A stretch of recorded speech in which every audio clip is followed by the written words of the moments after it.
The Empire has fallen and the First Order is yet to rise. During this time, most of the galaxy is in chaos. One bounty hunter, simply known as the Mandalorian, is sent to bring in a mysterious target. I'm Daily Warlord, and today I'm reviewing Chapter 1 of The Mandalorian.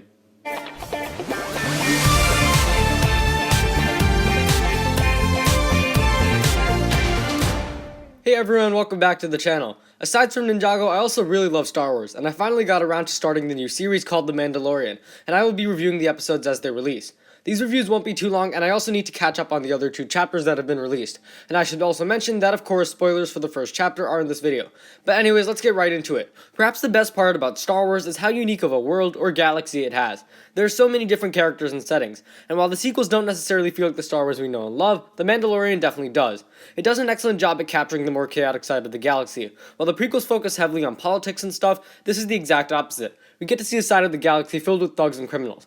That's not to say we've never seen stuff like this in past Star Wars media, because we have, particularly stuff like the infamous Cantina scene or a lot of Rogue One. But I definitely think it's great that they're extending this into its own concept for a show. The first part of the episode is great and does a stellar job of establishing the setting and story, while also building on the Mandalorian's character. And I love the twist with that first fight. We essentially have Mythrol, the blue guy, being ganged up against by thugs, only for the Mandalorian to come in and kill his enemies.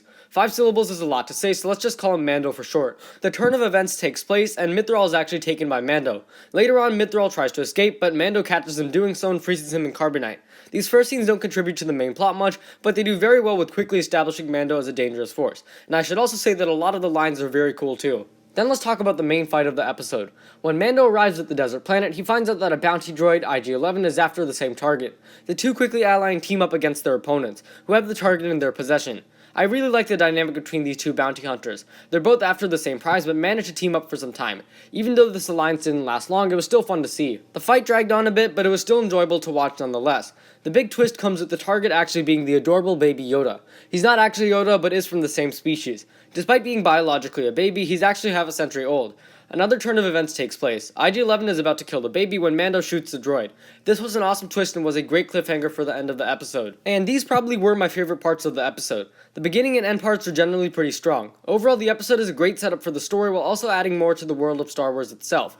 As for some of the minor stuff, it was cool to see the stormtroopers. That face-off was done pretty nicely. And I also like Mando taming the Blurg. It would not be Star Wars without some monster or beast, and this episode has a couple. And while the episode does add some new aspects to the galaxy, it also reintroduces some older ones, such as the stormtroopers, which I've already mentioned, but also the carbonite freezing. That entire scene with Mythrol slowly discovering the fate of Mando's targets was just fantastic. However, the episode was also slow at parts. The Blurg taming was nice but not necessarily needed, and the final fight of the settlement also went on for quite a long time. It was still good but definitely could have been shorter. Mando also has some flashbacks to his backstory when he is at the armory.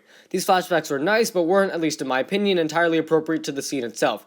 These could have been put at another point in the story, perhaps when IG-11 is about to kill baby Yoda. Regardless of this, it is the first episode after all, and slow is to be expected. It does a great job, as I've said many times, at laying the foundation for the story and developing Mando. I'm going to give it an 8 out of 10. Generally, it was a pretty good episode. While the middle was slow, the beginning and end were done really well. And from what I've heard, the next episodes get even better, so I'm looking forward to that for sure. Thanks for watching. If you guys enjoyed, be sure to leave a like, subscribe, share with anyone ever you know, and let me know what you guys thought of The Mandalorian Chapter 1 if you have watched it.